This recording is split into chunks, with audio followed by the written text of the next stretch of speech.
him. "But please note, the mobile phone reception in Papua New Guinea is quite terrible. My parents were in Port Moresby for business meetings, securing contracts for their shipping company, but they're now on a trek in some remote jungle on the island. Every time my mother tries to call, we get cut off." "You're lying!" Jimmy shouted into the phone. Dad put his hand on Jimmy's shoulder and shook his head. I think Dad had finally realized exactly the kind of boy James was and the depths he would go to get his way. It was pointless to try to reason with James or argue with him. James laughed.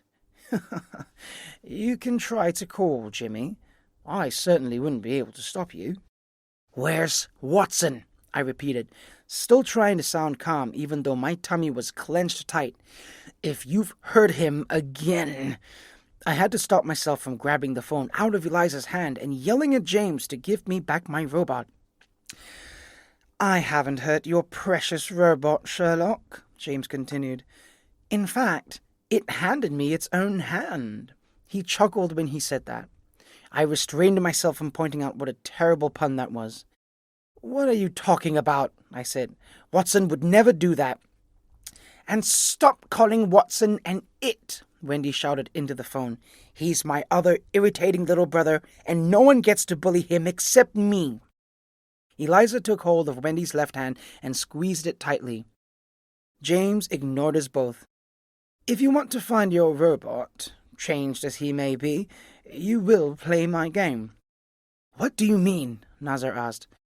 "I'm not playing any games, James," I spat out. "Tell us where he is." I was trying to take slow, deep breaths, but I wasn't exactly successful. "My game, my rules, Sherlock," James replied. "You will only get the information I want you to get, when I want you to get it. And right now, all you get is this. Walk forward until I tell you to stop." "What?" I said. "Walk forward until I tell you to stop." I looked around wildly.